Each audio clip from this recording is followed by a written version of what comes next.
여기 언제 닦은 겁니까? 눈깔이 달렸어요. 이 사람아! 그 말에 청소도구 앞 공기가 순식간에 얼어붙었습니다. 시청 복도 끝 청소도구를 든 한 여인이 고개를 숙인 채 서 있었습니다. 낡은 앞치마에 다른 장갑, 고개를 숙인 채 그저 죄송합니다. 만되뇌었죠. 그 순간 제 안에서 무언가 뚝 하고 끊어졌습니다. 그 입으로 우리 어머니한테 그딴 말을 했습니까? 모두의 시선이 저를 향했습니다. 떨리는 두 주먹. 과연 이 세 사람 사이엔 무슨 일이 있었을까요? 오늘의 사연 지금 바로 시작합니다. 안녕하세요. 저는 올해 33이 된 박지연입니다. 서울 강남구에 있는 중견 기업에서 사무직으로 일하고 있어요. 결혼한 지는 이제 3년째입니다. 남편 성우는 저보다 2살 많고 중소기업에서 영업팀장으로 일해요. 매일 아침 7시에 집을 나서고 밤 10시가 넘어서야 돌아옵니다. 우리 부부는 신림동 반지하에 살고 있어요. 작은 방 하나, 부엌 하나가 전부지만 그래도 우리만의 보금자리였습니다. 시어머니 이정수는 올해 62이세요. 시청 청소 용역으로 일하신 지 벌써 5년째입니다. 새벽 5시에 출근해서 오후 2시까지 일하세요. 한 달에 받으시는 급여는 150만 원 정도예요. 어머니는 늘 괜찮다고 하십니다. 하지만 저는 알고 있었어요. 그 말 뒤에 숨겨진 고단함을요. 시아버지는 제가 결혼하기 전에 돌아가셨습니다. 뇌졸중이었어요. 그 이후로 어머니는 혼자 사셨습니다. 남편은 외동아들이에요. 어머니를 모시고 살자고 몇 번 말씀드렸지만 어머니는 고개를 저으셨어요. 너희 살림도 빠듯한데 무슨 소리냐? 그렇게 매번 거절하셨습니다. 대신 일주일에 한 번씩은 꼭 찾아뵀어요. 토요일 오후 반찬을 들고 어머니 댁에 갔습니다. 어머니는 늘 우리를 반겨주셨어요. 왔니? 밥은 먹고 왔어? 그 한마디에 저는 늘 울컥했습니다. 어머니의 집은 구로구 작은 빌라 2층이에요. 방 2개짜리 낡은 집이지만 어머니는 늘 깨끗하게 정리해 두셨습니다. 거실 한쪽엔 시아버지 사진이 있었어요. 어머니는 그 앞에 매일 물 한 잔을 올렸습니다. 당신 오늘도 수고했어요. 그렇게 혼잣말처럼 중얼거리셨어요. 저는 그 모습을 볼 때마다 마음이 아팠습니다. 어머니는 평생 고생만 하셨어요. 젊었을 때는 식당에서 일하셨고 중년에는 공장에서 일하셨습니다. 이제는 청소 일을 하고 계세요. 손등은 거칠고 허리는 굽었습니다. 그래도 어머니는 늘 웃으셨어요. 이 정도면 괜찮은 거지 뭐. 저는 그 말이 싫었습니다. 왜 어머니는 당신을 위한 말을 안 하실까요? 왜 늘 우리 걱정만 하실까요? 어느 금요일 저녁이었습니다. 남편이 퇴근하며 한숨을 쉬었어요. 어머니가 요즘 많이 힘들어 보이더라. 저도 같은 생각을 하고 있었습니다. 지난주 어머니를 뵀을 때 얼굴이 많이 야위어 보이셨어요. 어머니, 혹시 어디 아프세요? 그렇게 물었더니 어머니는 손사래를 치셨습니다. 아니야, 그냥 요즘 날씨가 더워서 그래. 하지만 저는 알았어요. 어머니가 거짓말을 하고 계신다는 걸요. 그날 밤 저는 남편에게 말했습니다. 내일 제가 어머니 도시락 싸드릴게요. 남편은 고개를 끄덕였어요. 그래, 어머니 좋아하시겠다. 다음 날 토요일 아침 일찍 일어났습니다. 냉장고를 열고 재료를 꺼냈어요. 계란말이, 소고기 장조림, 시금치 나물. 어머니가 좋아하시는 반찬들이었습니다. 밥을 짓고 반찬을 담았어요. 도시락 2개를 정성껏 쌌습니다. 하나는 어머니 것, 하나는 제 것이에요. 함께 점심을 먹으면 좋겠다고 생각했습니다. 오전 11시 시청으로 향했어요. 버스를 타고 새 정거장을 갔습니다. 시청 건물은 생각보다 컸어요. 정문을 지나 안내 데스크에 물었습니다. 청소 용역 직원 찾으러 왔는데요. 직원은 친절하게 안내해 주었어요. 지하 1층으로 내려가시면 됩니다. 계단을 따라 지하로 내려갔습니다. 복도는 길고 어두웠어요. 형광등 불빛만이 희미하게 깜빡였습니다. 저 멀리서 물 흐르는 소리가 들렸어요. 누군가 바닥을 닦고 있는 소리였습니다. 저는 조심스럽게 복도 끝으로 걸어갔어요. 그리고 그곳에서 어머니를 발견했습니다. 파란 유니폼을 입고 무릎을 꿇은 채 바닥을 닦고 계셨어요. 어머니의 등은 더 굽어 보였습니다. 저는 어머니라고 부르려다 멈췄어요. 어머니 앞에 누군가 서 있었기 때문입니다. 중년 남성이었어요. 팔짱을 낀 채 어머니를 내려다보고 있었습니다. 그의 목소리가 복도에 울렸어요. 이런 데를 언제 닦은 겁니까? 어머니는 고개를 숙인 채 대답했습니다. 죄송합니다. 남성은 비웃듯 말했어요. 죄송하다고 끝나는 게 아니잖아요. 저는 그 자리에 얼어붙었습니다. 손에 든 도시락이 무겁게 느껴졌어요. 가슴이 두근거렸습니다. 무언가 잘못되고 있다는 느낌이 들었어요. 그리고 그 느낌은 틀리지 않았습니다. 저는 숨을 죽인 채 그 자리에 서 있었습니다. 관리소장이라고 적힌 명찰이 보였어요. 그는 어머니 앞에 놓인 쓰레기 봉투를 가리켰습니다. 이게 뭡니까? 분리수거도 제대로 못해요? 어머니는 허리를 더 숙였어요. 죄송합니다. 제가 다시 하겠습니다. 소장은 팔짱을 낀 채 고개를 저었습니다. 다시 한다고 될 일이 아니잖아요. 나이 드신 분들은 정말 그 말을 끝까지 듣고 있을 수 없었어요. 저는 복도로 성큼 걸어 들어갔습니다. 지금 뭐 하시는 거예요? 소장이 고개를 돌려 저를 봤어요. 누구십니까? 저는 도시락을 든 손을 꽉 쥐었습니다. 제 어머니한테 지금 뭐 하시는 거냐고요. 어머니가 깜짝 놀라 일어서셨어요. 지연아, 너 왜 여기 와? 소장은 비웃듯 말했습니다. 아, 딸이었어요? 그럼 더 조심시키세요. 어머니 나이에 이런 일 시키면서 제대로 못한다고 뭐라 하시면 안 되죠. 소장의 표정이 굳어졌어요.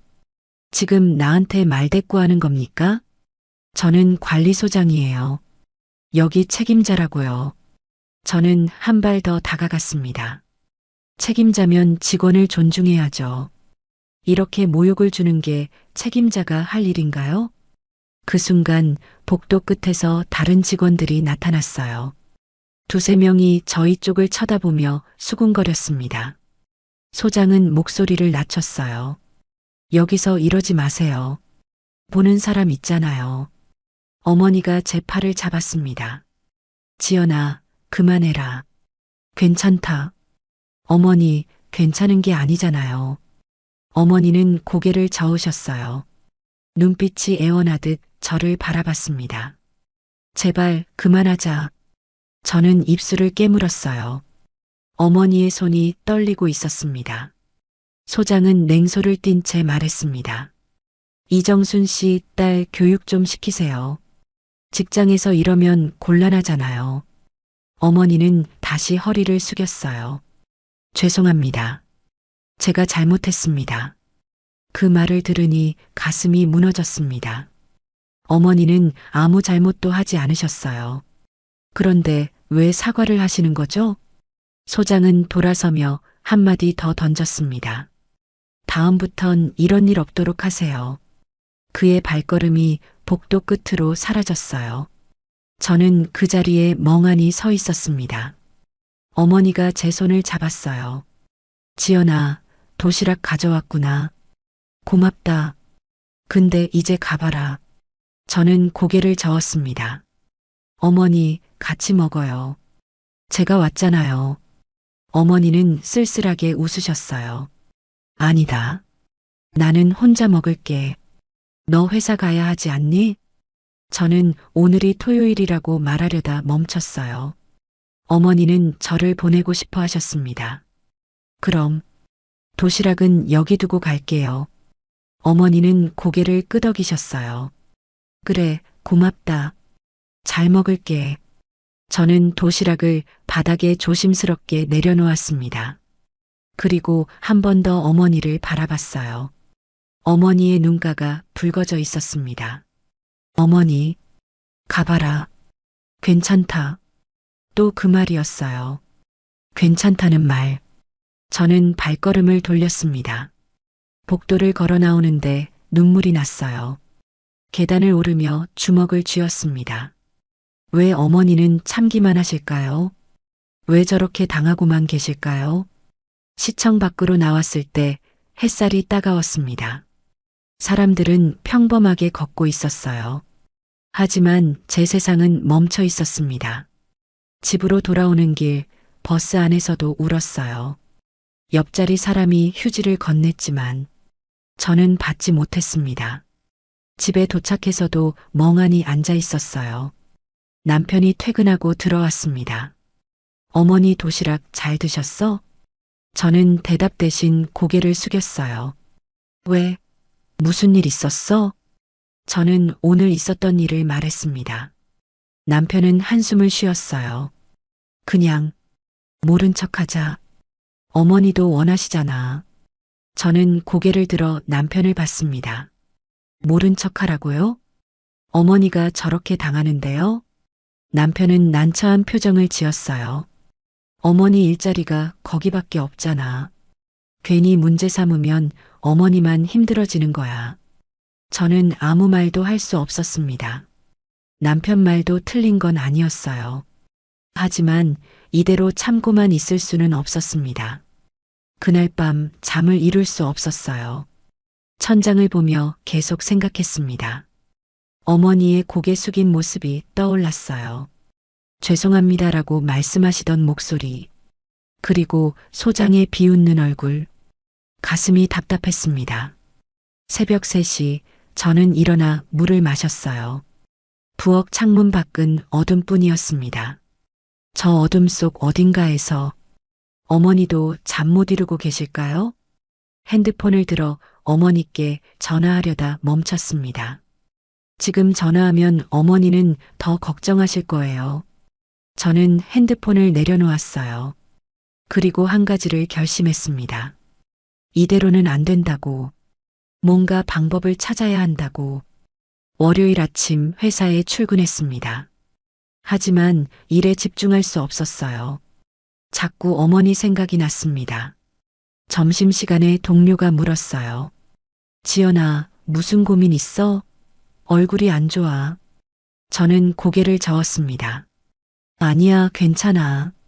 또 그 말이 나왔어요. 괜찮다는 말. 저도 어머니처럼 되어가고 있었습니다. 퇴근 후 저는 시청 홈페이지를 찾아봤어요. 민원 게시판이 있었습니다. 손가락이 키보드 위에 머물렀어요.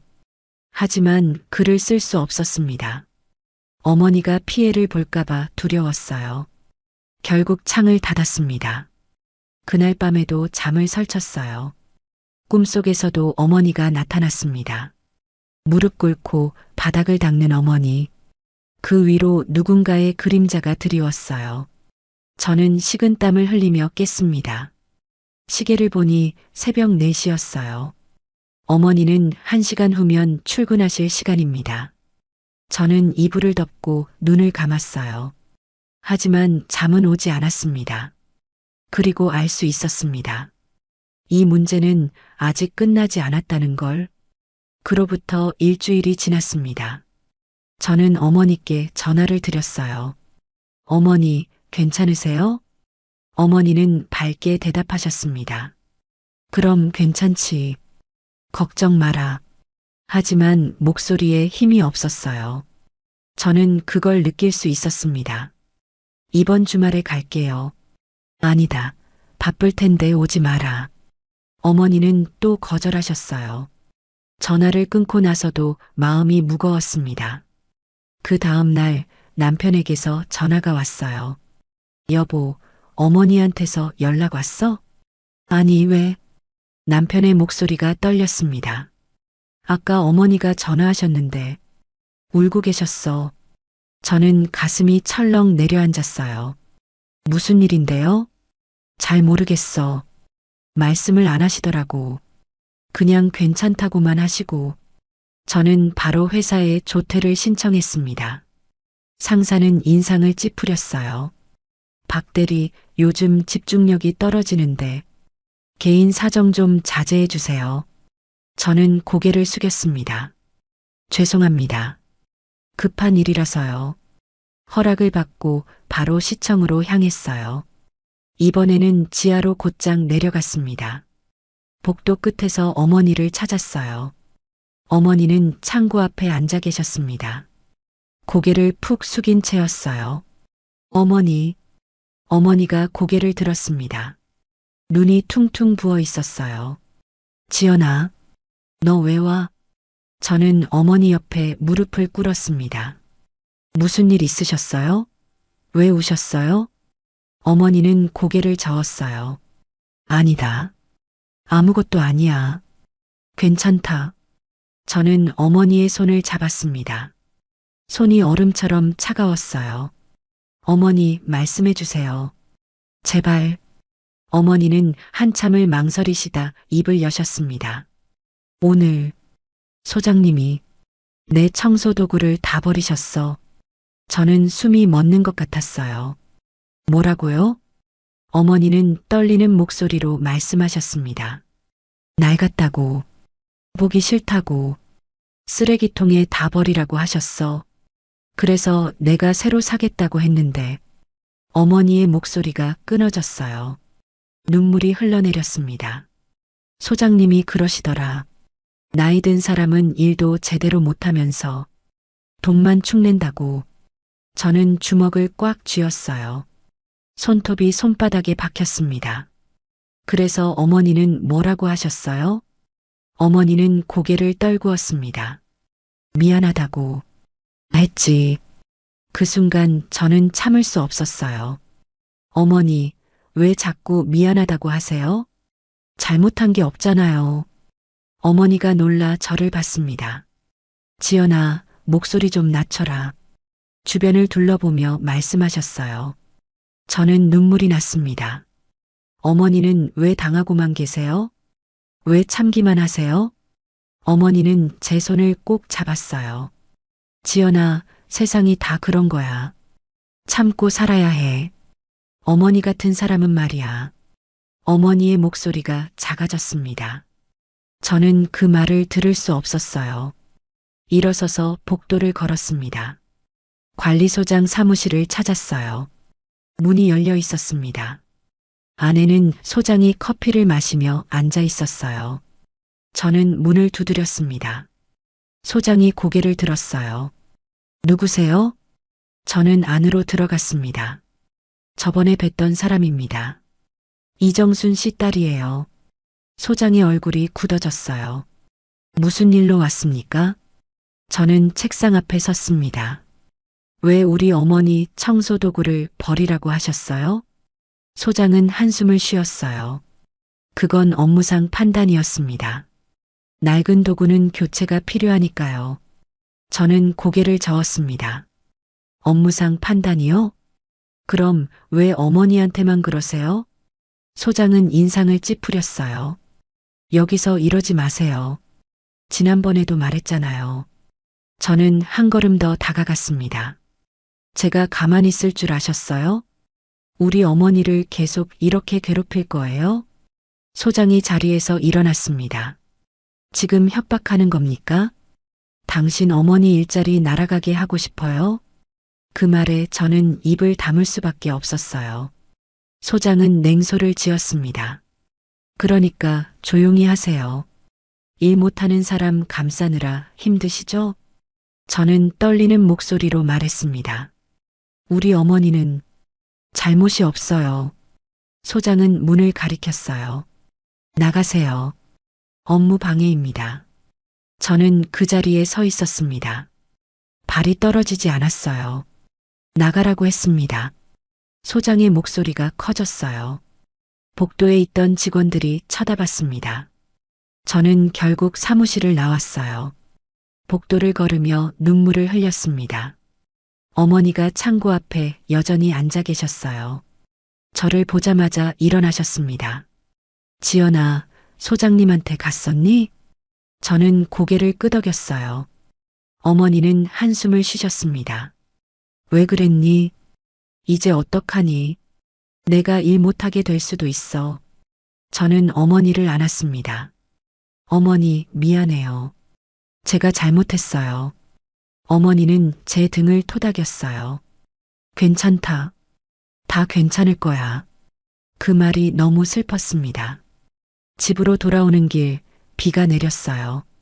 우산도 없이 걷다 보니 옷이 다 젖었습니다. 하지만 신경 쓰이지 않았어요. 머릿속은 온통 어머니 생각뿐이었습니다. 집에 도착해서 샤워를 하고 나왔어요. 거울을 보니 눈이 빨갛게 부어 있었습니다. 남편이 퇴근하고 들어왔어요. 어머니는 괜찮으셔? 저는 소파에 주저앉았습니다. 잘 모르겠어요. 제가 더 망친 것 같아요. 남편은 옆에 앉아 제 손을 잡았어요. 지연아, 넌 잘못한 거 없어. 그냥 어쩔 수 없는 일인 거야. 저는 고개를 저었습니다. 어쩔 수 없다는 말이 싫었어요. 그날 밤 또 잠을 이룰 수 없었습니다. 뒤척이다 새벽 2시쯤 일어났어요. 거실로 나와 물을 마셨습니다. 그때 핸드폰이 울렸어요. 어머니에게서 온 문자였습니다. 지연아, 너무 걱정하지 마라. 어머니는 괜찮다. 항상 고맙고 사랑한다. 저는 그 문자를 보며 눈물을 흘렸어요. 그리고 문득 생각했습니다. 분명 방법이 있을 거라고. 어머니를 지킬 방법이 있을 거라고. 저는 핸드폰을 들고 검색을 시작했어요. 직장 내 괴롭힘, 부당 대우, 신고 방법. 여러 글들이 떴습니다. 하나하나 읽어 내려갔어요. 그러다 한 글에서 멈췄습니다. 증거가 있으면 신고할 수 있습니다. 증거. 저는 그 단어를 되뇌었어요. 만약 증거를 모을 수 있다면? 만약 소장의 행동을 기록할 수 있다면? 창밖을 보니 동이 트고 있었습니다. 새벽 5시였어요. 어머니는 지금쯤 출근 준비를 하실 겁니다. 저는 결심했습니다. 이대로 포기할 수 없다고. 반드시 방법을 찾아내겠다고. 다음 날 아침 회사에 출근했습니다. 동료들의 시선이 느껴졌어요. 박 대리, 어제 조퇴했죠? 무슨 일 있었어요? 저는 고개를 숙이며 대답했습니다. 가족 일이 좀 있었어요. 점심시간 혼자 구내식당에 앉았어요. 밥을 먹는데 목이 메었습니다. 식판 위에 반찬들이 흐릿하게 보였어요. 어머니는 지금 뭘 드실까? 혼자 구석에서 드시고 계실까? 생각만 해도 가슴이 아팠습니다. 오후에 상사가 저를 불렀어요. 박 대리, 요즘 업무 집중도가 떨어져요. 개인 사정이 있는 건 알겠는데 회사 일도 신경 써야죠. 저는 고개를 끄덕였습니다. 죄송합니다. 신경 쓰겠습니다. 사무실로 돌아와 책상에 앉았어요. 컴퓨터 화면만 멍하니 바라봤습니다. 키보드 위에 손을 올렸지만 아무것도 칠 수 없었어요. 퇴근 후 집으로 돌아왔습니다. 남편은 아직 안 들어왔어요. 텅 빈 집 안에 혼자 앉아 있었습니다. 벽시계 소리만 똑딱똑딱 들렸어요. 저는 어머니께 전화를 걸었습니다. 한참을 기다렸지만 받지 않으셨어요. 다시 걸었지만 여전히 신호만 갔습니다. 불안한 마음에 문자를 보냈어요. 어머니, 괜찮으세요? 답장은 오지 않았습니다. 저는 소파에 누워 천장을 봤어요. 어린 시절이 떠올랐습니다. 처음 시댁에 인사 갔던 날이었어요. 어머니는 저를 보자마자 웃으셨습니다. 어머, 우리 며느리 참 예쁘네. 손을 꼭 잡아주셨어요. 그 손이 따뜻했던 기억이 납니다. 결혼식 날 어머니는 울고 계셨어요.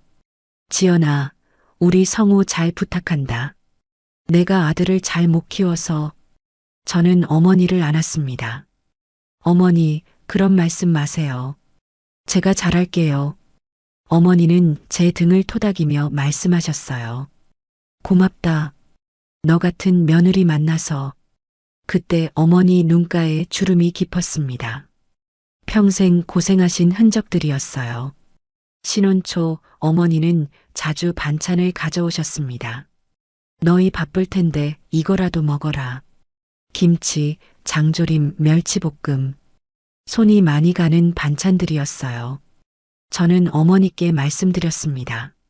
어머니, 이렇게 자주 안 오셔도 돼요. 저희가 할 수 있어요. 어머니는 고개를 저으셨어요. 아니다. 내가 하고 싶어서 하는 거야.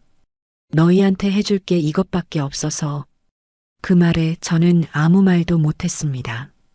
어느 겨울날이었어요. 어머니가 감기에 걸리셨습니다. 저희가 병원에 모시고 갔어요.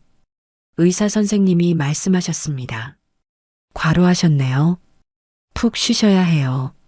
어머니는 손을 저으셨어요. 괜찮습니다. 일해야 해서요. 집으로 돌아오는 길 어머니가 말씀하셨습니다. 지연아, 미안하다. 내가 너희한테 짐만 되는 것 같아서. 저는 눈물이 났습니다. 어머니, 그런 말씀하지 마세요. 어머니는 우리한테 짐이 아니에요. 어머니는 창밖을 보며 말씀하셨어요. 나도 예전엔 꿈이 있었어. 선생님이 되고 싶었지. 근데 집안 형편이 어려워서 중학교도 제대로 못 나왔어. 저는 처음 듣는 이야기였습니다. 그래서 성우만큼은 대학 보내고 싶었어. 성우 아버지랑 둘이서 정말 열심히 일했지. 새벽부터 밤늦게까지. 어머니의 목소리가 떨렸어요. 그렇게 성우를 키웠는데 이제는 나도 늙어버렸네. 저는 어머니 손을 잡았습니다. 어머니, 고생 많으셨어요. 어머니는 웃으셨어요. 아니야. 내 인생 후회 없어. 성우 같은 아들 키웠고 너 같은 며느리도 얻었으니까. 그때 어머니의 미소가 떠올랐습니다. 지금 어머니는 웃고 계실까요? 아니면 어딘가에서 또 고개를 숙이고 계실까요? 핸드폰이 울렸어요. 남편에게서 온 전화였습니다. 여보, 오늘 야근해야 할 것 같아. 저녁 먼저 먹고 있어.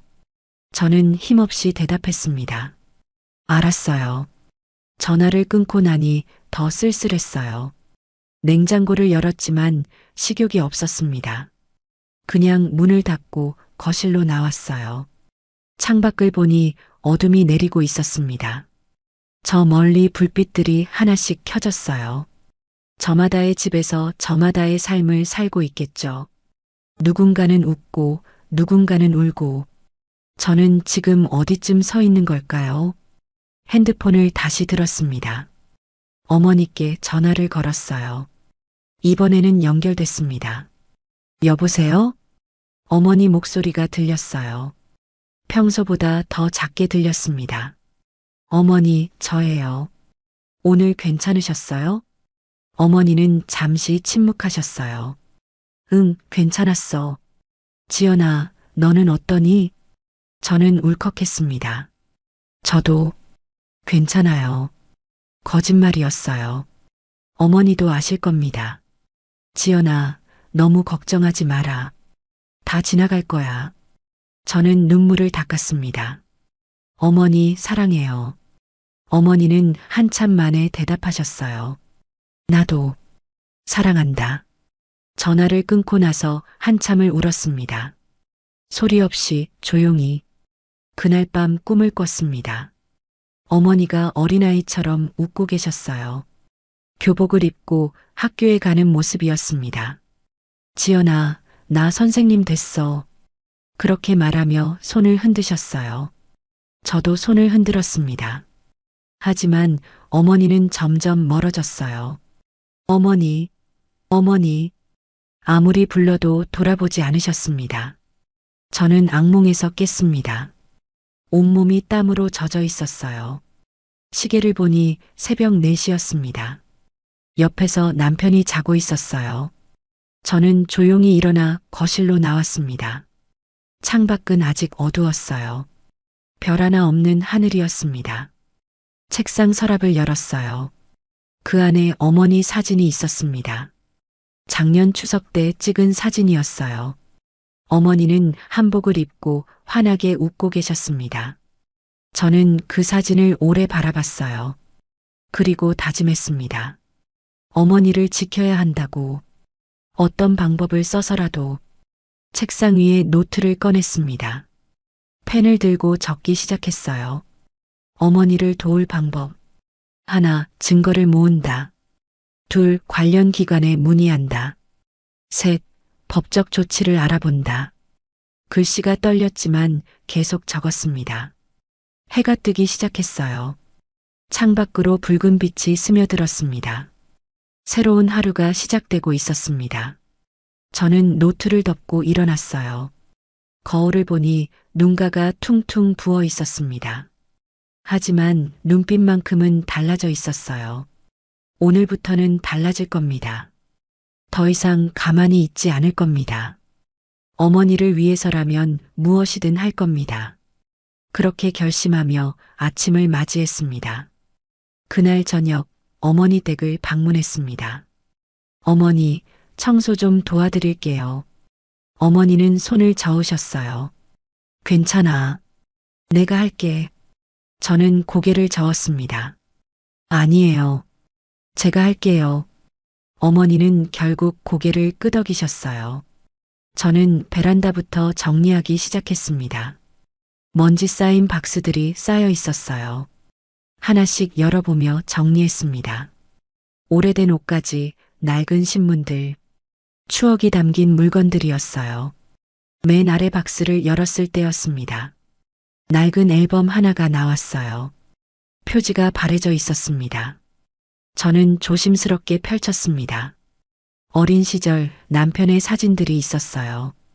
초등학교 입학식 사진도 보였습니다. 그 옆에 낡은 신문 스크랩이 끼워져 있었어요. 2011년 3월 15일이라는 날짜가 적혀 있었습니다. 저는 그 신문을 꺼내 펼쳤어요. 제목이 눈에 들어왔습니다. 초등학교 화재, 용감한 시민이 아이들 구해. 기사 속 사진을 보고 멈췄습니다. 젊은 시절의 어머니였어요. 팔에 붕대를 감고 계셨습니다. 기사를 읽기 시작했습니다. 15일 오전 10시경 초등학교에서 화재 발생. 당시 근처를 지나던 이정순 52씨가 교실에 갇힌 아이들 3명을 구출. 이 씨는 구조 과정에서 2도 화상을 입었으나 아이들은 모두 무사히 구조됐다. 저는 손이 떨렸습니다. 어머니가 이런 일을 하셨다니 왜 한 번도 말씀하지 않으셨을까요? 기사 아래 작은 글씨가 더 있었어요. 구조된 아동은 김지우 8, 박민서 7, 최수진 7. 최수진 양의 부친 최준혁 씨는 평생 은혜를 잊지 않겠다고 말했다. 최준혁. 그 이름이 낯설지 않았습니다. 어디서 들어본 것 같았어요. 저는 스마트폰을 꺼내 검색했습니다. 최준혁 시청이라고 입력했어요. 검색 결과가 떴습니다.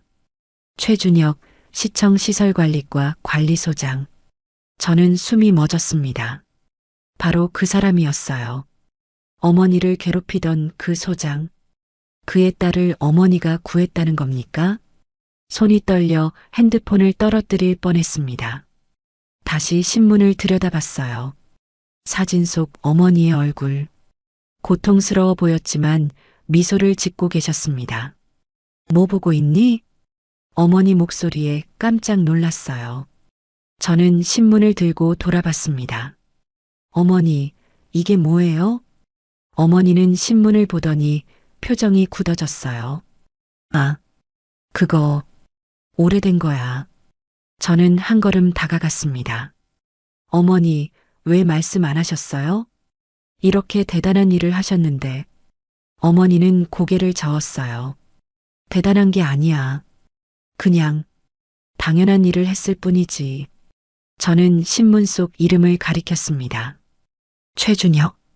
이 사람이 시청 소장이죠? 어머니는 잠시 침묵했어요. 천천히 고개를 끄덕였습니다. 응, 그래. 저는 믿을 수 없었습니다. 그럼 어머니가 그 사람 딸을 구하신 거예요? 목숨을 걸고요? 어머니는 창밖을 바라봤어요. 그때는 생각할 시간이 없었어. 아이들 울음소리만 들렸지. 그냥 몸이 움직였어. 저는 어머니 팔을 봤습니다. 평소에도 눈여겨보지 못했던 흉터가 있었어요. 이게 그때 화상 자국이에요? 어머니는 소매를 내렸습니다. 별거 아니야. 다 나았어. 저는 주먹을 쥐었습니다. 어머니를 구해준 사람한테 저렇게 대할 수가 있어요? 어머니는 제 손을 잡았어요. 지연아, 그 사람은 모를 거야. 내가 그때 그 사람이라는 걸. 저는 고개를 들었습니다. 몰라요? 어떻게요? 어머니는 한숨을 쉬었어요. 그땐 내가 다른 곳에서 일했거든. 시청에서 일한 지는 5년밖에 안 됐어. 그 사람도 내 얼굴을 기억 못하는 거지. 저는 신문을 다시 들여다봤습니다. 사진 속 어머니는 지금보다 훨씬 젊었어요. 14년이라는 시간이 흘렀습니다. 얼굴도 많이 변하셨을 거예요. 그래도 어머니, 이건 말씀하셔야 해요. 어머니는 고개를 저었습니다. 아니다. 그럴 필요 없어. 옛날 일 가지고 뭐 하겠니? 저는 이해할 수 없었습니다. 어머니, 왜요? 당당하게 말씀하시면 되잖아요. 어머니는 쓸쓸하게 웃었어요. 지연아, 세상은 그렇게 안 돌아가. 은혜 갚을 사람은 은혜를 모르고, 모르는 게 차라리 나을 때도 있어. 저는 가슴이 답답했습니다. 그래도 어머니가 제 말을 끊었어요. 그만하자. 이 이야기는 여기까지야. 넌 그냥 잊어버려. 어머니는 신문을 다시 박스에 넣으셨습니다. 뚜껑을 닫으며 말씀하셨어요. 저녁 먹고 가거라. 저는 아무 말도 할 수 없었습니다. 식탁에 마주 앉아 밥을 먹었어요. 하지만 목으로 넘어가지 않았습니다. 어머니도 거의 드시지 않으셨어요. 어머니, 진짜 괜찮으세요? 어머니는 고개를 끄덕였습니다. 괜찮아. 걱정 마라. 저는 젓가락을 내려놓았어요. 제가 뭘 할 수 있을까요? 어머니는 제 손을 잡았습니다. 아무것도 안 해도 돼. 그냥 내가 건강하고 행복하면 돼. 그게 엄마한테는 제일 큰 선물이야. 저는 눈물이 났습니다. 어머니, 집으로 돌아오는 길, 머릿속이 복잡했어요. 버스 창밖으로 거리의 불빛들이 스쳐 지나갔습니다. 집에 도착해서 남편에게 말했어요. 여보, 이거 봐. 저는 핸드폰으로 찍어온 신문 사진을 보여줬습니다. 남편은 놀란 표정을 지었어요. 이게 뭐야? 어머니가 이런 일을. 저는 고개를 끄덕였습니다. 그 소장 딸을 구하신 거야. 근데 소장은 그걸 모르고 있어. 남편은 한참 사진을 들여다봤어요. 이걸 말씀드려야 하는 거 아니야? 저는 망설였습니다.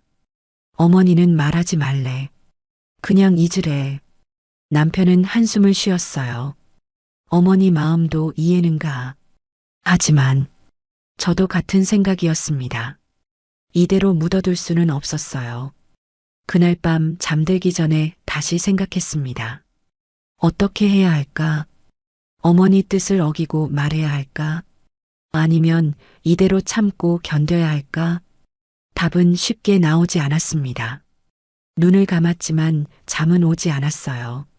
천장을 바라보며 밤을 지새웠습니다. 새벽 5시 핸드폰 알람이 울렸어요. 어머니 출근 시간이었습니다. 저는 일어나 창밖을 봤어요. 아직 어두운 하늘 아래 어머니는 지금 집을 나서고 계실 겁니다. 저는 결심했습니다. 진실은 반드시 밝혀져야 한다고. 어머니가 원하지 않으시더라도 이번만큼은 제가 나서야 한다고. 책상 앞에 앉아 노트를 꺼냈습니다.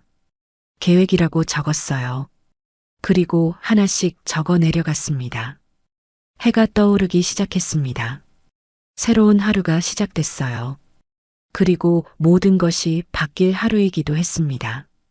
월요일 아침, 저는 시청으로 향했습니다. 회사에 반차를 냈어요. 가방 안에는 신문 복사본이 들어 있었습니다. 시청 정문을 지나 안내 데스크로 갔어요. 관리소장님 계신가요? 직원이 고개를 끄덕였습니다. 네, 지금 사무실에 계십니다. 저는 지하로 내려가지 않았어요. 대신 2층 사무실로 향했습니다. 복도를 걷는 동안 가슴이 두근거렸어요. 관리소장실 문패가 보였습니다. 저는 숨을 크게 들이마셨어요. 그리고 문을 두드렸습니다. 들어오세요. 안에서 소장의 목소리가 들렸어요.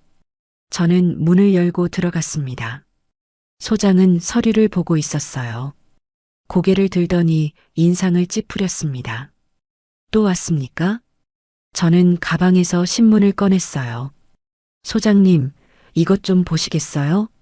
소장은 짜증스러운 표정을 지었습니다. 무슨 종이에요?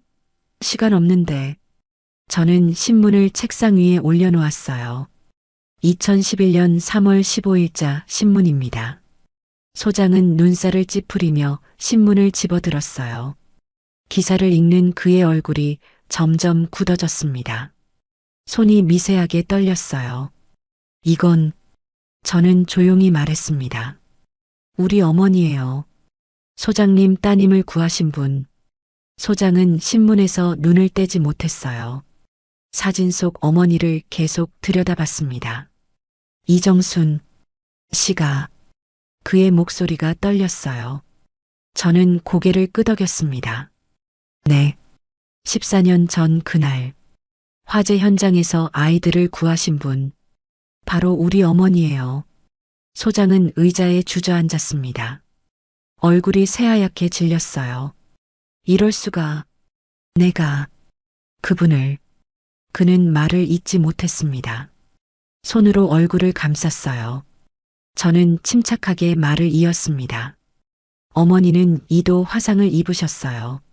그래도 아이들을 먼저 구하셨죠. 소장님 따님도 그중 한 명이었고요. 소장은 고개를 들지 못했어요. 어깨가 떨리고 있었습니다. 저는 몰랐어요. 정말 몰랐습니다. 저는 창밖을 바라봤어요. 어머니는 소장님께 말씀 안 하셨어요. 그냥 묵묵히 일만 하셨죠.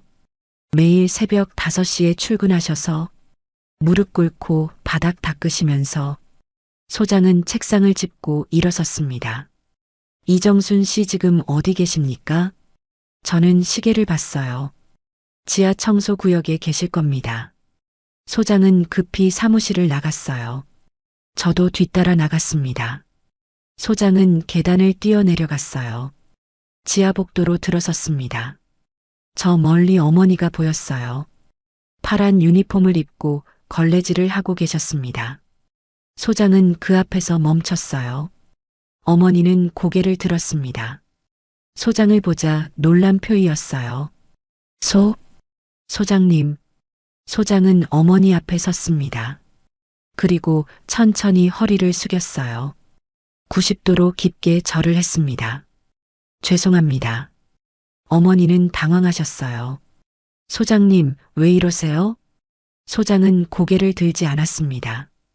제가 정말 죄송합니다. 제 딸을 살려주신 분께 이렇게 대했습니다. 어머니의 얼굴이 굳었어요. 제가 말했다는 걸 아신 겁니다.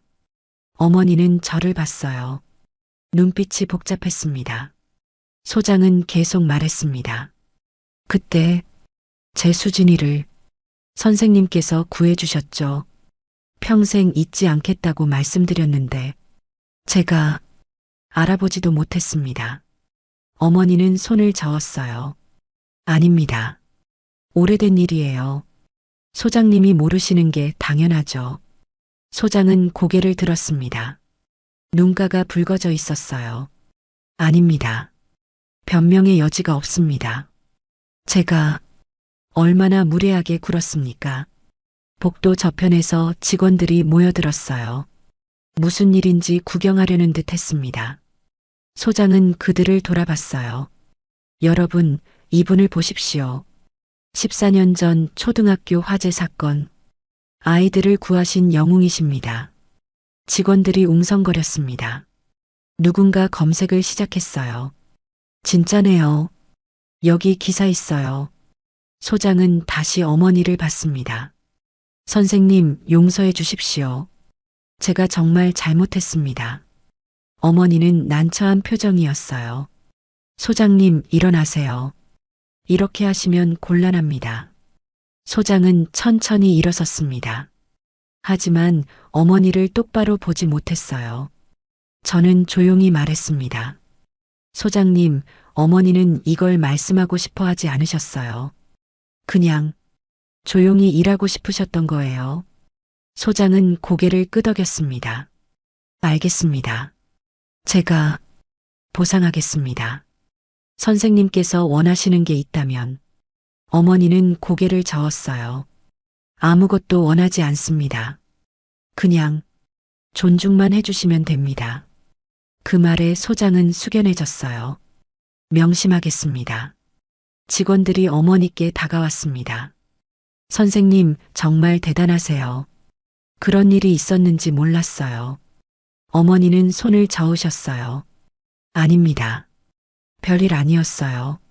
하지만 직원들의 눈빛은 달라져 있었습니다. 존경과 미안함이 섞여 있었어요. 소장은 어머니께 다시 말했습니다. 선생님, 오늘은 쉬십시오. 제가 대신 청소하겠습니다. 어머니는 놀라셨어요. 아니에요. 괜찮습니다. 소장은 고개를 저었습니다. 아닙니다. 제가 해야 합니다. 그는 창고로 가서 걸레를 가져왔어요. 그리고 무릎을 꿇고 바닥을 닦기 시작했습니다. 직원들은 그 모습을 조용히 지켜봤어요. 누구도 말을 하지 않았습니다. 어머니는 제 손을 잡았어요. 지연아, 집에 가자.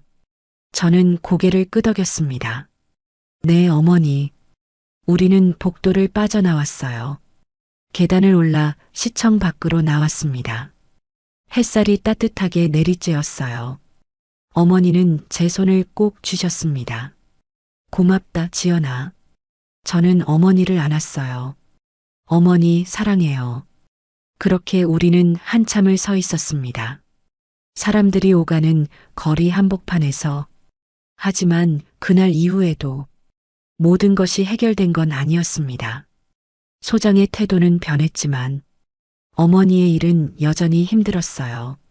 그리고 더 큰 문제가 남아 있었습니다. 하지만 아직 아무도 몰랐습니다. 진짜 시련은 이제부터였다는 것을. 일주일 후 어머니께 전화가 왔습니다. 지연아, 시청에서 포상금을 준대. 저는 깜짝 놀랐어요. 포상금이요? 어머니 목소리는 떨려 있었습니다. 14년 전 일에 대해서 시에서 정식으로 표창하고 싶대. 그리고 포상금도 준다고 했어. 저는 기뻤습니다. 어머니, 잘 됐네요. 당연히 받으셔야죠. 어머니는 조심스럽게 말씀하셨어요. 그런데 금액이 좀 크더라. 5천만 원이래. 저는 숨이 멎었습니다.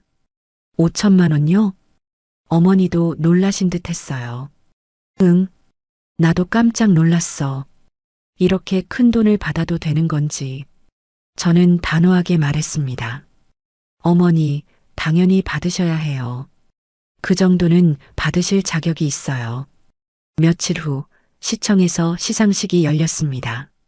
저와 남편도 참석했어요. 어머니는 깨끗한 한복을 입으셨습니다. 시장님이 직접 표창장을 수여했어요. 이정순 씨의 용기에 감사드립니다. 어머니는 고개를 숙이며 받으셨습니다. 박수 소리가 울려 퍼졌어요. 관리소장도 앞줄에 앉아 박수를 쳤습니다. 시상식이 끝나고 집으로 돌아왔어요. 저희는 어머니 댁에 모였습니다. 남편이 말했어요. 어머니, 정말 축하드려요. 어머니는 쑥스럽게 웃으셨습니다. 과분한 것 같구나. 그때 초인종이 울렸어요. 문을 열자 낯선 사람들이 서 있었습니다. 이정순 씨 댁 맞으세요? 중년 여성 2명이었어요. 어머니는 고개를 끄덕였습니다. 네, 그런데요. 여성 중 한 명이 환하게 웃었어요. 아이고, 언니. 저예요. 막내 순자. 어머니는 눈을 크게 떴습니다. 순자야? 내가 왜? 순자라는 여성이 안으로 들어왔어요. 언니, 오랜만이에요. TV 뉴스 보고 깜짝 놀랐잖아요. 우리 언니가 영웅이었네. 어머니는 난처한 표정이었습니다. 그래. 잘 지냈니? 순자는 주변을 둘러봤어요. 언니, 여긴 좀 좁네요. 이제 큰 돈도 받으셨는데 좋은 데로 이사 가셔야죠. 옆에 있던 다른 여성도 거들었어요. 맞아요, 형님. 저도 올케 순이에요. 기억나세요? 어머니는 고개를 끄덕였습니다. 응, 알지. 순이는 거실에 앉았어요. 형님, 저희가 좋은 아파트 알아봤어요. 같이 보러 갈까요? 저는 이상한 느낌이 들었습니다. 이 사람들 뭔가 수상했어요. 남편도 제 손을 꼭 잡았습니다. 어머니는 손을 저으셨어요. 아니야. 난 여기가 좋아. 이사 갈 생각 없어. 순자가 웃으며 말했습니다. 언니, 그러지 말고요. 우리가 도와드릴게요. 가족이잖아요. 가족. 그 단어가 낯설게 들렸습니다. 14년 동안 한 번도 연락 없던 사람들이었어요. 어머니도 불편한 듯 했습니다. 고맙긴 한데, 나 혼자 괜찮아. 순이가 끼어들었어요. 형님, 그리고 저희 남편이 요즘 사업이 좀 어려워서요. 혹시 좀 도와주실 수 있을까 해서 결국 본심이 나왔습니다. 저는 앞으로 나섰어요. 잠깐만요. 순자와 순이가 저를 봤습니다. 누구세요? 저는 침착하게 말했습니다. 어머니 며느리예요. 그런데 지금 무슨 말씀을 하시는 거예요? 순자는 어색하게 웃었어요. 아, 며느리분이시구나. 우리는 언니 동생들이에요. 그냥 좀 어려워서 부탁드리는 거예요. 저는 고개를 저었습니다. 어머니한테 14년 동안 연락 한 번 없으시다가 돈 받으셨다고 이제 오신 거죠? 순이의 표이 굳어졌어요. 뭐라고요? 지금 남편이 제 옆에 섰습니다. 제 아내 말이 맞습니다. 어머니 힘드실 때 어디 계셨어요? 순자가 발끈했어요. 우리도 사정이 있었어요. 가족끼리 이렇게까지 말해야 해요? 어머니가 일어나셨습니다. 그만해라, 다들. 순자야, 순이야. 미안한데, 나 지금 너희 도와줄 형편이 안 돼. 순자의 얼굴이 일그러졌어요. 언니, 5천만 원 받으셨잖아요. 그 중에 조금만 빌려주시면 안 돼요? 어머니는 고개를 저었습니다. 그건 내가 쓸 돈이야. 미안하구나. 순이가 벌떡 일어섰어요. 형님, 너무하시는 거 아니에요? 가족인데 이렇게 매몰차게 구시면 저는 참을 수 없었습니다. 지금 누가 매몰찬 건데요? 어머니 힘드실 때는 어디 있다가 돈 받으셨다니까 달려오신 거잖아요. 순자가 소리쳤어요. 당신이 뭔데 끼어들어? 우리 가족이랴. 남편이 앞으로 나섰습니다. 이제 그만 나가주세요. 어머니 힘들게 하지 마세요. 순이가 가방을 집어들었어요. 좋아요. 알겠어요. 이렇게 나오실 줄 몰랐네. 순자도 일어서며 말했습니다. 언니, 나중에 후회하실 거예요. 가족한테 이러면 안 되는 건데. 어머니는 아무 말씀 없으셨어요. 두 사람은 문을 쾅 닫고 나갔습니다. 집안에 정적이 흘렀어요. 어머니는 소파에 주저앉으셨습니다. 어휴. 저는 어머니 옆에 앉았어요. 어머니, 괜찮으세요? 어머니는 쓸쓸하게 웃었습니다. 응. 예상은 했어. 돈 이야기 나오면 사람들 변하는 거. 남편이 물 한 잔을 가져왔어요. 어머니, 드세요. 어머니는 물을 마시며 말씀하셨습니다. 순자하고 순이는 원래 그런 애들이 아니었는데 인생이 힘들어지면서 변한 거야. 저는 어머니 손을 잡았습니다. 어머니는 잘못 없으세요. 도와줄 의무도 없고요. 어머니는 고개를 끄덕이셨어요. 하지만 표정은 슬퍼 보였습니다. 그날 밤 집으로 돌아왔을 때였어요. 남편이 말했습니다. 앞으로 더 이런 사람들 나타날 것 같아. 저도 같은 생각이었습니다. 어머니 힘들어지시겠어요. 남편은 한숨을 쉬었어요. 돈이 때로는 독이 될 수도 있구나. 그 말이 가슴에 와닿았습니다. 며칠 후 어머니께 또 전화가 왔어요.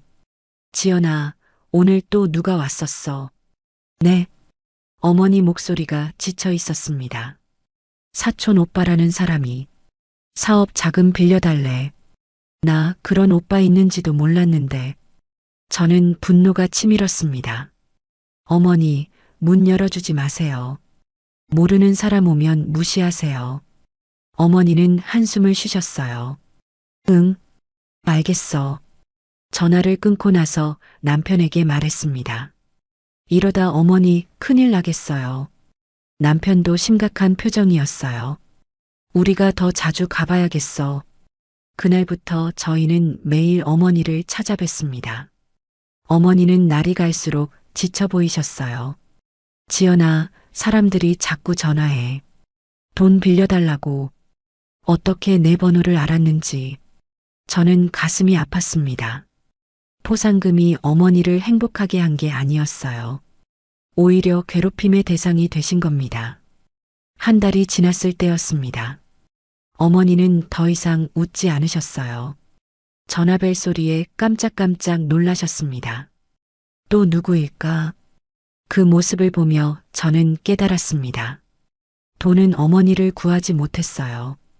오히려 새로운 고통을 안겨줬습니다. 그리고 더 큰 문제가 기다리고 있었습니다. 어느 날 저녁 어머니께 급한 전화가 왔습니다. 지연아, 집 앞에 사람들이 모여 있어. 무섭다. 저는 즉시 달려갔어요. 어머니 집 앞에는 서너 명이 서 있었습니다. 순자와 순이, 그리고 낯선 남자들이었어요. 어머니. 저는 어머니를 안쪽으로 밀어 넣었습니다. 순자가 소리쳤어요. 언니, 문 좀 열어봐요. 이렇게 피하면 어떡해요? 저는 문 앞에 섰습니다. 지금 뭐 하시는 거예요? 낯선 남자가 앞으로 나왔어요. 저는 순자 씨 남편입니다. 형님께 급한 사정을 말씀드리려고. 저는 단호하게 말했습니다. 어머니는 도와드릴 수 없다고 하셨어요. 이제 그만 가주세요. 순이가 끼어들었어요. 우리도 가족이에요. 가족이 어려우면 도와야죠. 저는 핸드폰을 꺼냈습니다. 지금 당장 안 가시면 경찰 부를 거예요. 남자들이 웃었어요. 경찰? 가족끼리 이러시게? 저는 112를 눌렀습니다. 여보세요, 주거침입이요. 그제야 사람들이 물러섰어요. 좋아요. 우리 간다고요. 근데 이거 법적으로 따질 수도 있어요. 순자가 소리쳤습니다. 가족 부양 의무 있잖아요. 저는 차갑게 대답했습니다. 그럼 법으로 따져보시죠. 사람들이 투덜거리며 떠났어요. 저는 집 안으로 들어갔습니다. 어머니는 소파에 앉아 떨고 계셨어요. 어머니, 괜찮으세요? 어머니는 고개를 저었습니다. 무서웠어. 정말 무서웠어. 저는 어머니를 안았어요. 이제 괜찮아요. 제가 지켜드릴게요. 다음 날 저는 법률 상담소를 찾아갔습니다. 변호사 선생님께 상황을 설명했어요. 어머니가 계속 협박을 받고 계세요. 돈을 요구하는 친척들 때문에요. 변호사는 고개를 끄덕였습니다. 접근금지 가처분 신청을 하시죠. 그리고 협박죄로 고소도 가능합니다. 저는 필기를 시작했어요. 구체적으로 어떻게 해야 하나요? 변호사가 설명했습니다. 먼저 증거를 모으세요. 문자, 녹취, 증인 진술 등. 그 다음 경찰에 신고하시고요. 법원에 가처분 신청서를 내면 됩니다. 저는 고개를 끄덕였습니다. 알겠습니다. 바로 시작하겠습니다. 집으로 돌아와 남편에게 말했어요. 우리 어머니 제대로 지켜드려야 해. 법적으로 조치를 취할 거야. 남편도 동의했습니다. 그래, 그게 맞아. 더 이상 이렇게 당하실 순 없지. 저희는 증거 수집을 시작했어요.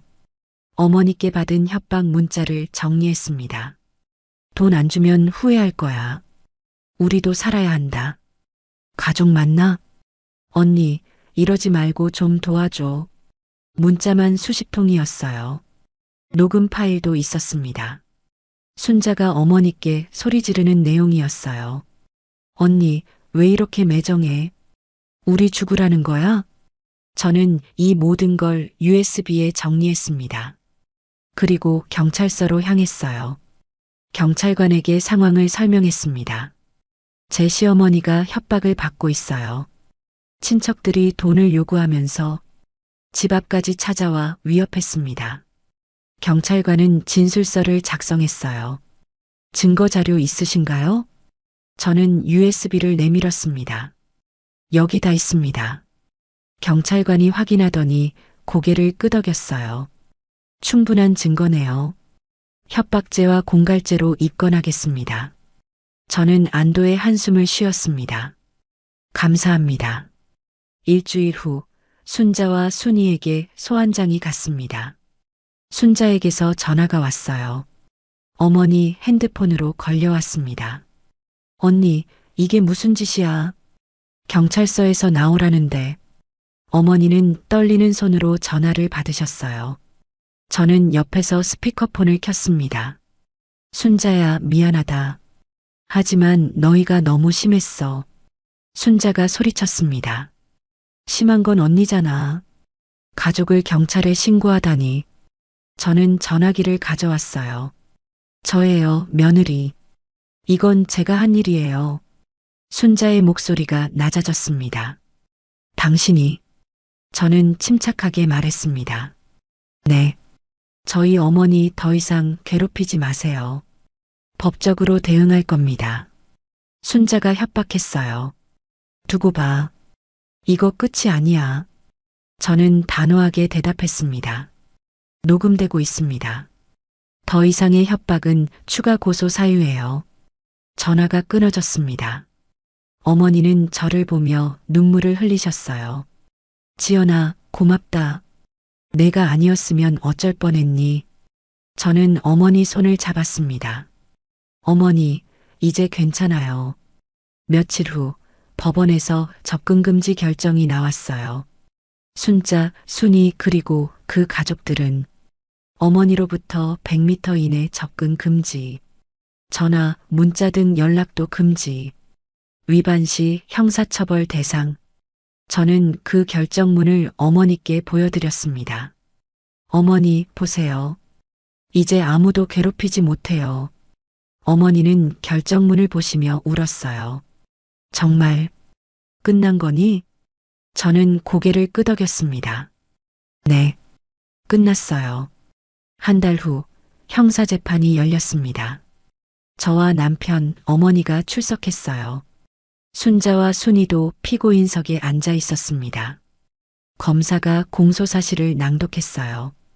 피고인들은 피해자에게 지속적으로 금전을 요구하며 협박했습니다.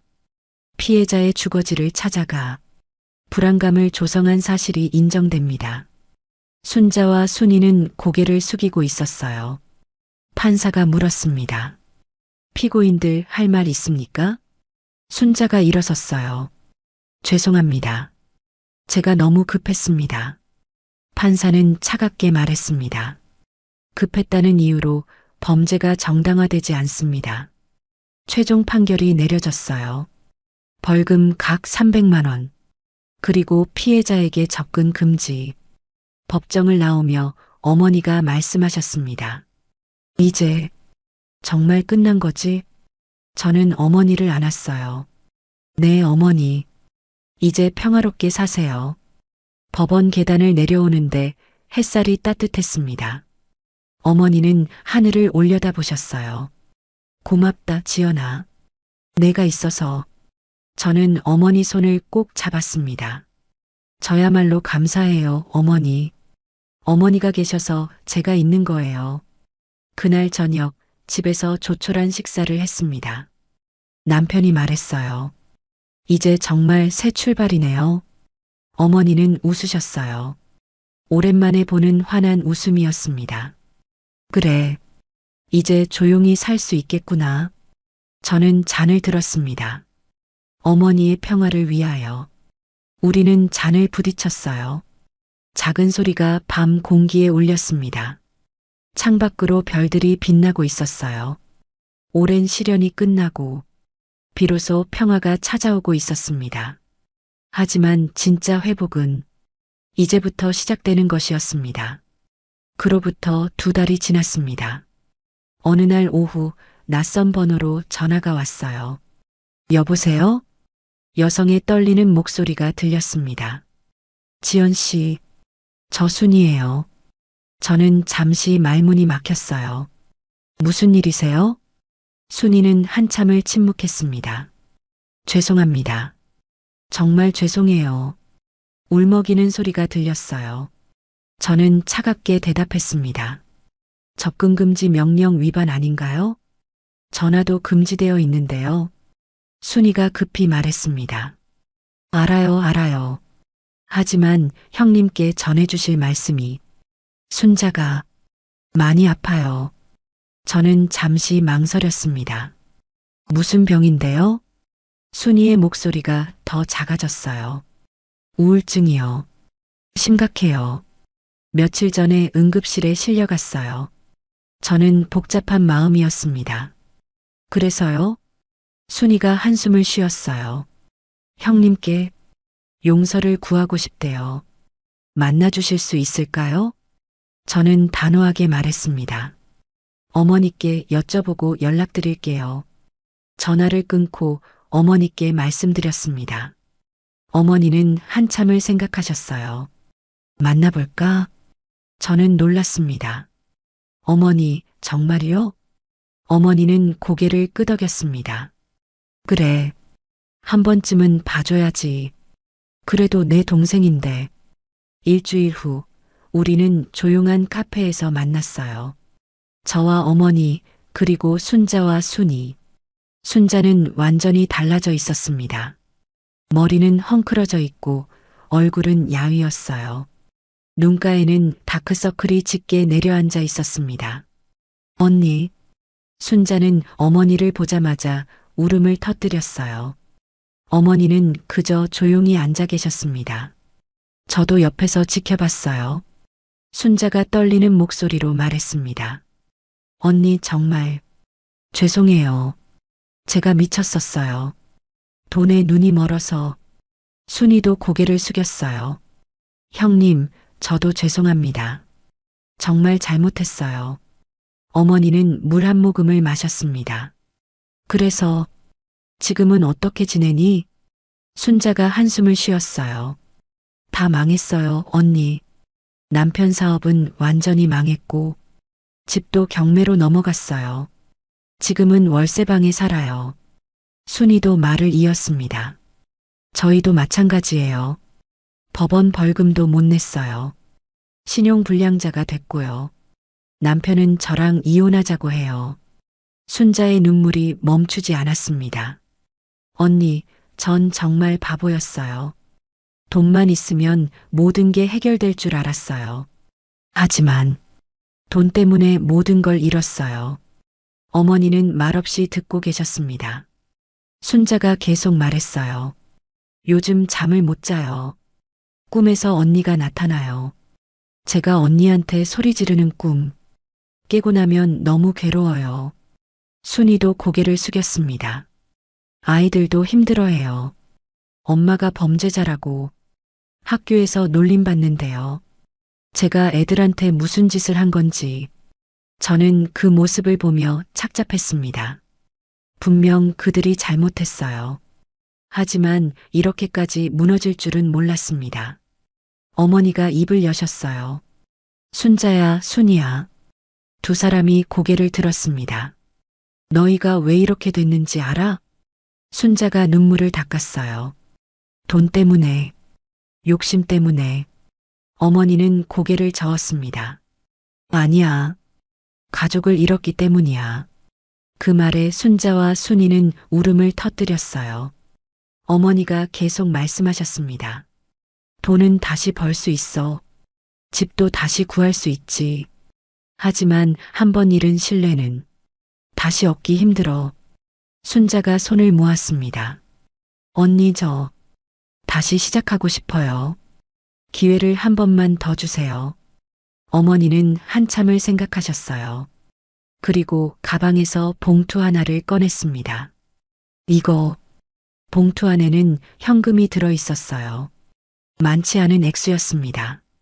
이걸로 당장 급한 불은 꺼. 그리고 천천히 다시 일어서 순자는 봉투를 받으며 울었어요. 언니, 감사합니다. 정말 고맙습니다.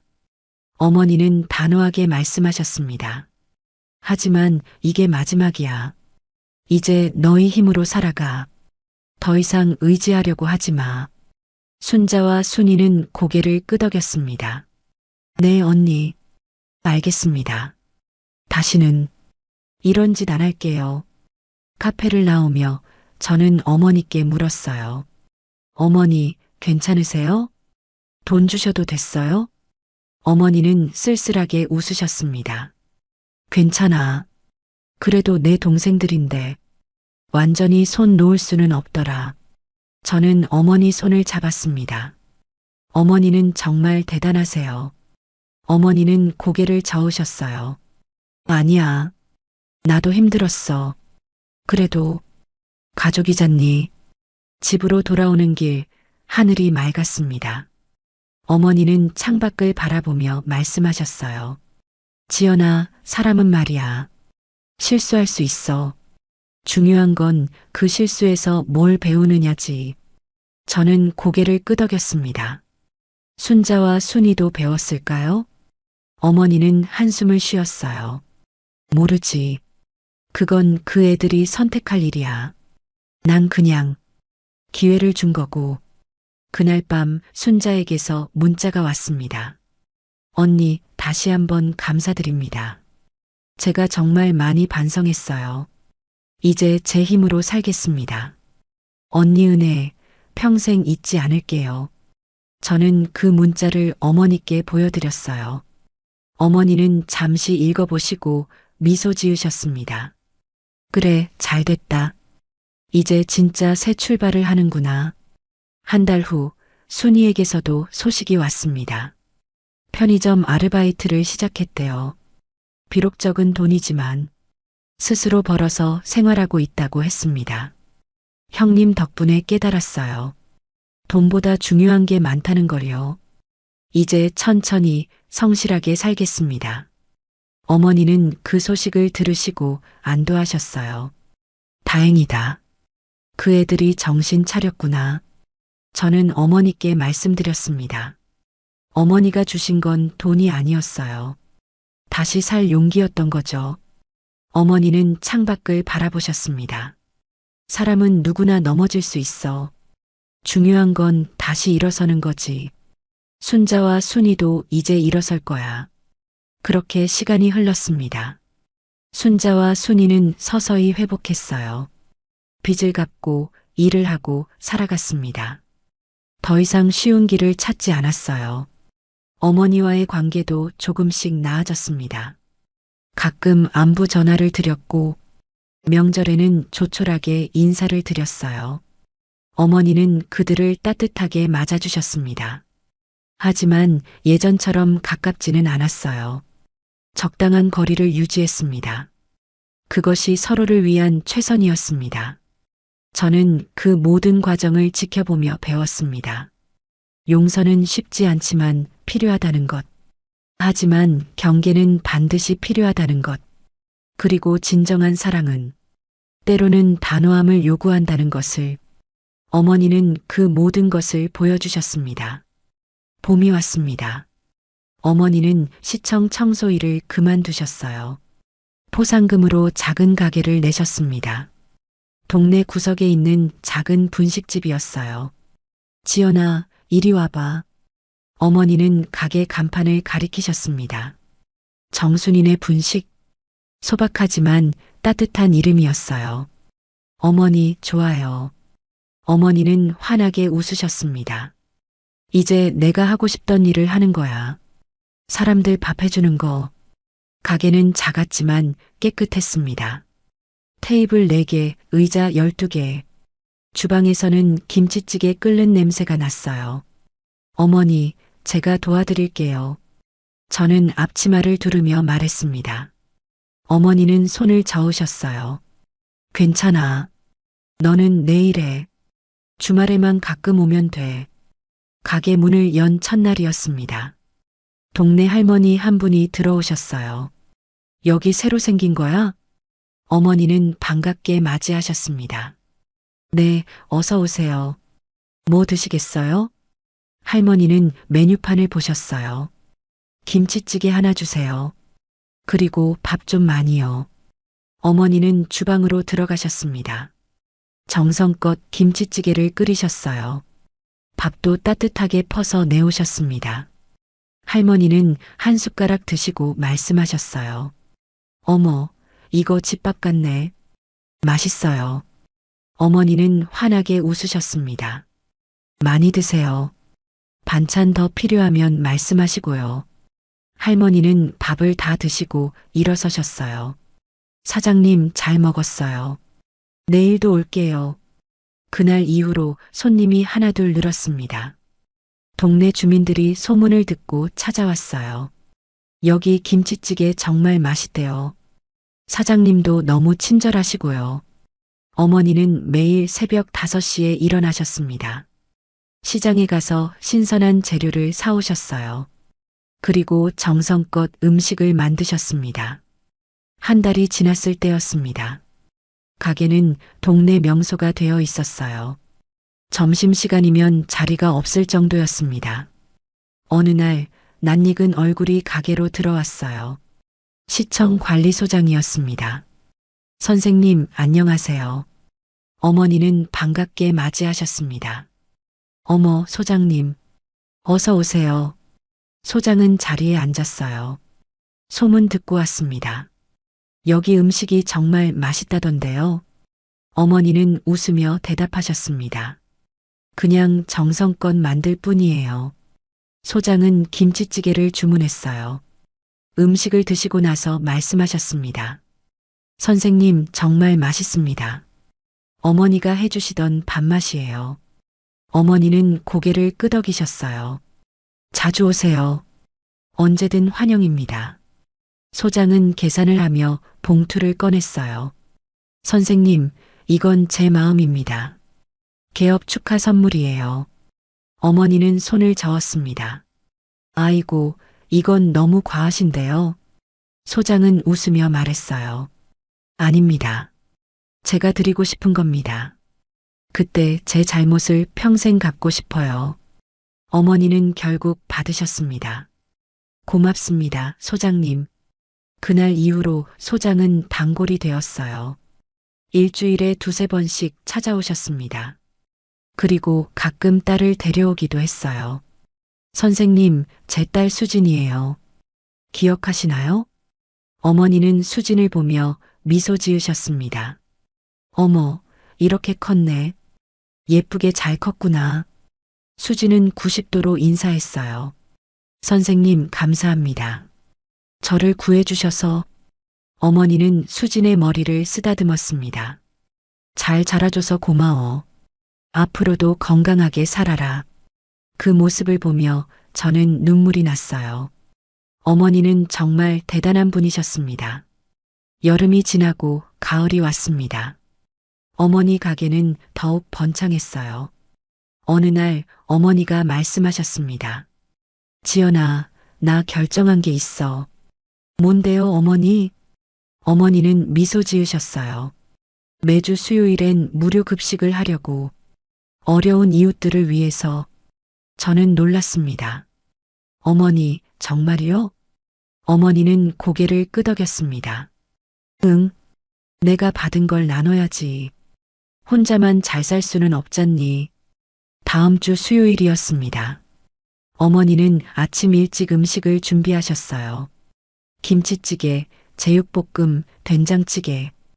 따뜻한 밥과 반찬들도 가득했습니다. 점심시간이 되자 사람들이 모여들었어요. 노숙자분들, 어려운 이웃들. 어머니는 한 분 한 분 정성껏 대접하셨습니다. 많이 드세요.